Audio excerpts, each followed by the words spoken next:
Hi அக்கா. Hi, என்ன செய்கிறீங்கள்? எப்படி இருக்கிறீங்கள்?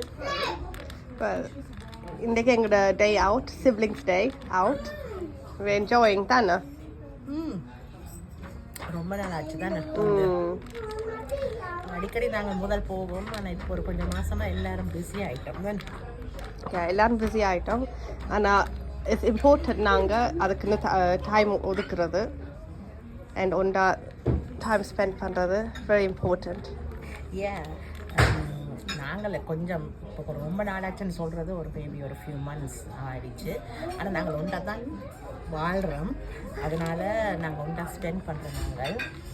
ஆனால் நீ நினைக்கிறியா இப்படி இப்போ ஒன்றா வாழாமல் இருக்கும்போது அது மோர் ரெகுலராக இப்படி விசிட் பண்ணி தம்பி தங்கச்சியோட அண்ணா அக்காக்களோட சகோதரங்களோட ஸ்பெண்ட் பண்ணுறது முக்கியம் இல்லை? நான் நினைக்கிறேன் இப்போ நாங்கள் ஒவ்வொரு நாளும் நாங்கள் பார்க்குறோம். ஸோ அட்லீஸ்ட் பார்க்குறதால நாங்கள் கதைக்கிறோம். ஆனால் இப்போ ஒன்றா வாழாட்டா ஒரு கிழமைக்கு ஒரு காட்டும் கோல் பண்ணுறது இல்லாட்டி ஒன்றை டைம் ஸ்பெண்ட் முக்கியம்தான். அப்போ தான் நாங்கள் எங்களோட உறவை மெயின்டைன் பண்ணலாம். கண்டிப்பாக. இப்போ அக்காவுக்கு கல்யாணம் ஆனதால் ஏதாவது வித்தியாசங்கள் இருக்கா? இன்னும் ஒரு வித்தியாசமும் இல்லை. நீங்கள் எங்கள் அக்கா தான் இன்னும் அதே மாதிரி தான் இருக்கிறீங்க. ஸோ உங்களோட அத்தான் அதுக்கு ஓகேயா இருக்கிறாரா, இல்லை அத்தானால உங்களோட அக்காவோட ஸ்பெண்ட் பண்ணுற டைம் குறையுதா?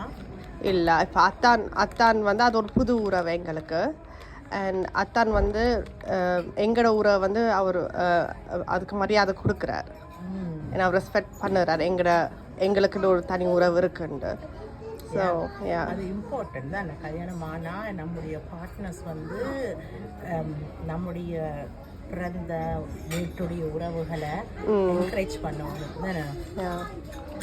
அது ரொம்ப அது முக்கியம். அது அந்த மாதிரி நம்முடைய பார்ட்னர்ஸ் இல்லாட்டா அது ரொம்ப கஷ்டமாக போயிடும். நாங்கள் கொடுத்து வச்சுருக்கிறோம், நாங்கள் எல்லோரும் ஒன்றா வாழ்கிறோம்.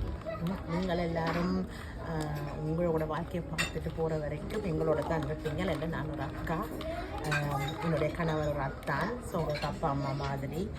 ஸோ ஆனால் அட்லீஸ்ட் தூரத்தில் இருக்கிற உறவுகள் இந்த சகோதரர்கள் கூட பார்க்காமல் பேசாமல் இருக்கிறாங்க நிறைய பேர் ஏக்கங்களோட தானே. அது என்ன நடந்தாலும் நாங்கள் எங்களோட உறவை நாங்கள் மெயின்டைன் பண்ணணும். அதுக்கு நாங்கள் முயற்சி பண்ணணும்.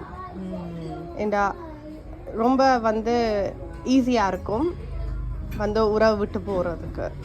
ரொம்ப ஈஸியாக இருக்கும். வேண்டாம், எல்லாருக்கும் அவங்களோட வாழ்க்கை பார்க்கணும், வேலை இருக்குது. புது உறவு வந்தாலும் அது நாங்கள் மெயின்டைன் பண்ணணும். ஆனால் நான் நினைக்கிறேன் அது எங்களோட கையில் தான் இருக்குது. எங்கள் பார்ட்னரை விட நாங்கள் பார்ட்னரை சூஸ் பண்ணும்போது என்னென்ன எங்களுக்கு அது நாங்கள் தான் அது எங்களோட கையில் தான் இருக்குது. எங்களுக்கு புது உறவு வந்தாலும் நாங்கள் அதை சொல்லணும் அவங்களுக்கு. எங்களுக்கு இந்த உறவுகள் முக்கியம், இவங்க எங்களோட வாழ்க்கையில் எப்பவும் இருப்பாங்க. ஸோ அது அவங்க மதிக்கணும்னு சொல்லித்தான் அது அவங்களுக்கு புரிய வைக்கணும். ஆனால் அப்படி பார்ட்னர்ஸ் கிடைப்பாங்களா? இப்போ எனக்கு ஒரு இதில் எனக்கு கொடுத்து வச்சுட்டு கிடைக்கிறதுக்கு, ஆனால் அப்படி சாத்தியம் இருக்குமா? எல்லா பார்ட்னர்ஸும் அதை ஆமோதிப்பாங்களா?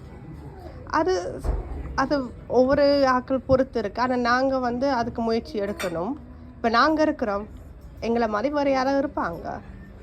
என்ன முக்கியம் எங்களோட வாழ்க்கையில் என்றது எங்களுடைய காதலிக்கும் போதும் சரி, கணவரை மனைவியை தேர்ந்தெடுக்கும் போதும் சரி, இதுகளெல்லாம் நாங்கள் முக்கியமாக யோசிக்க வேணும். இதெல்லாம் மறக்கிறாங்க சில பேர் அந்த நேரத்தில். நினைக்கிறேன் இதெல்லாம் மறக்கிறாங்க. இதை பற்றி சில கதைக்க மாட்டாங்க. அந்த உறவுக்கு புது உறவுக்குள்ள போன பிறகு தான், இப்போ கல்யாணம் பண்ண பிறகு தான் அப்போ அவங்களுக்கு தெரிய வருது.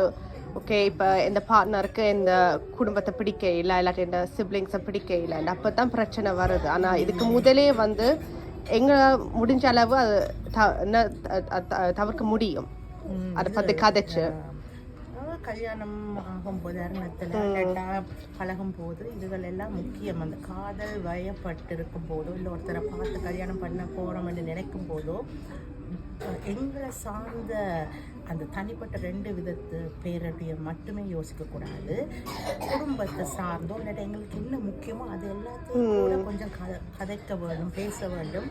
கல்யாணம் மாறுறதுக்கு முதல், ஏன்னா கல்யாணம் ஆனது பிறகு யதார்த்த வாழ்க்கைக்குள்ள போயிட்டு கல்யாணம் பண்ண பிறகு வாழ்க்கை எப்படி இருக்கும். ஸோ அவங்க வந்து அவங்க பார்ட்னர் டைம் ஸ்பெண்ட் பண்ணுவாங்க. ஆனால் ஓகே அது தவிர அதை மீறி வேறு என்ன நாங்கள் எங்களோட குடும்பத்தோட டைம் ஸ்பெண்ட் பண்ணுவோமா, எத்தனை தான் நாங்கள் ஒவ்வொரு நாங்கள் கதைப்போம், இல்லாட்டி வீக்கெண்டுக்கு ஒருக்க நாங்கள் மீட் பண்ணுறது அப்படின்ற விஷயங்கள் வந்து அது கதைச்சு ஆகணும்.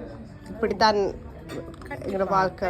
அண்ட் ஆல்சோ நாங்கள் ஒரு குடும்பத்துக்கு இன்னொரு குடும்பத்துக்கிட்டேயும் போகிறோம் கல்யாணம் பண்ணதுக்கு பிறகு. ஆனால் எங்களோட குடும்பத்தை விட்டுட்டு போகணுன்ற அவசியம் தானே. இன்னொரு உறவுக்காக இருக்கிற உறவுகளையும் இரத்த உறவுகளையும் இல்லை இருக்கிற உறவுகளை விட்டுட்டு இன்னொரு உறவை பார்த்துட்டு போக வேண்டிய அவசியம் இல்லை. அந்த அவசியம் இல்லை. எங்களுக்கு யார் முக்கியமோ அவங்களோட அதே மாதிரி இருக்கலாம். புது உறவு வந்தாலும் ஒருத்தருக்கு இன்னொருத்தர் விட்டு கொடுக்க தேவையில்லை. அப்படி நான் விட்டு கொடுத்துட்டு போகிறது வந்து எனக்கு சரியப்பட இல்லை. அப்படின்னா எங்களோட குணத்தை வந்து நாங்கள் பார்க்கணும், யோசிக்கணும், நாங்கள் ஏன் அப்படி விட்டு கொடுத்து போகிறோம்ண்டு. ஆனால் கல்யாணத்துக்கு பிறகு ப்ரையாரிட்டிஸ் முக்கியத்துவங்கள் சேஞ்ச் ஆகணும். ஆனால் அதில் நீ நினைக்கிறியா அதை மேனேஜ் பண்ணலாம்? அப்படி மேனேஜ் பண்ணலாம். எல்லாம் வந்து கம்யூனிகேஷன். ஸோ நீங்கள் வந்து இப்போ கல்யாணம் பண்ணியிருக்கீங்க, கல்யாணம் பிறக்கும் போது சில விஷயம் நாங்கள் ஒன்று ஒன்றா செய்யலாம். இப்போ வந்து சில விஷயம் இன்னும் ஒன்றா செய்யலாம், அதே செய்யலாம், எனக்கு டைம் இல்லை. ஆனால் அது வந்து நாங்கள் கதைச்சு அதுக்கேற்ற மாதிரி டைம் ஸ்பெண்ட் பண்ணி சில விஷயம் மாறித்தான் ஆகணும்னு அது யதார்த்த வாழ்க்கையால் வந்து அது மாறுது என்று அதை எங்களுக்கு புரிஞ்சு கொண்டா அது ஓகே. கண்டிப்பாக ப்ரையாரிட்டிஸ் மாறினாலும் மனசுலையும் வாழ்க்கையிலையும் அந்த பாசத்தை மெயின்டைன் பண்ணலாம் இன்னுமே. அதுதான் முக்கியமான விஷயம். பெரிய ராக்கெட் சயின்ஸ் இல்லைன்னு தான் நான் நினைக்கிறேன். அண்டு எங்களால் அது முடியுது தானே, எங்களால் முடியுது. ஸோ ஆனால் வந்து அது நாங்கள் எல்லாருமே ட்ரை பண்ணணும். ஏன்னா தூரத்தில் இருந்தால் கூட அட்லீஸ்ட் ஒரு ஃபோன் கால் ஆச்சும் பண்ணி ஒரு கிழமையிலே ஆச்சும் இல்லை 2 கிழமையில ஆச்சும் கான்டாக்டில் இருந்து, அதுதான் முக்கியம். எங்களுக்கு உறவுகள் முக்கியம். இருந்த உறவுகள் எங்களோட இருந்து கஷ்டத்தில் இருந்த உறவுகளை புது உறவு வந்த உடனே அப்படியே அடியோடு மறந்துடக்கூடாது. மற்றது பாசம் என்றது எப்பவுமே இக்னோரும் பண்ணக்கூடாது. தம்பி தங்கச்சி பாசம், அக்கா அண்ணா பாசம், சகோதர பாசம் என்றது காலம் பூரா நீடிக்கக்கூடிய ஒரு பாசம். அப்போ அந்த ஒரு ரிஃப்ளெக்ஷன் இன்றைக்கு உங்களோட நான் ஸ்பெண்ட் பண்ணும்போது எனக்கு ஆசையாக இருந்தது. பற்றி கதைக்கொண்டு வந்து எங்களுடைய சகோதர சகோதரிகள் சோஷியல் மீடியாலையும் உங்களெல்லாம் பார்க்கணும். நீங்கள் நான் என்னுடைய கதையிலிருந்து என்னுடைய கணவர், என்னுடைய சகோதரங்கள் உங்களுடைய எனர்ஜி வெளிப்படும். ஆனால் இது நாள் வரைக்கும் அவங்க வந்து உங்களுடைய குரல்களை கேட்டதில்லை. அதனால் நேற்றுல இருந்து நான் கொஞ்சம் உங்களை இன்ட்ரடியூஸ் பண்ணுறேன் இந்த மாதிரி. அண்ட் ஹோப்ஃபுல்லி அவங்க கொஞ்சம் கேட்பாங்க, கொஞ்சம் கேட்பாங்க. ஏன்னா என்னுடைய எனர்ஜி எல்லாம் உங்ககிட்ட இருந்து தான் வருது. உங்ககிட்டையும் என்னுடைய கடவுள்கிட்ட இருந்தது. இந்த மாதிரி நல்ல எண்ணங்களோட வாழ்கிறதுக்கு ஒருத்தர் மட்டும் காரணம் இல்லை, ஒரு முழு குடும்பமும் காரணம். Thank you. You're welcome and your lovely sister. நீங்கள் தான் லவ்லி பிரதர் அண்ட் சிஸ்டர். நாங்கள் கொடுத்து வச்சுருக்கோம். தேங்க்யூ. Thank you. Bye அக்கா. Bye.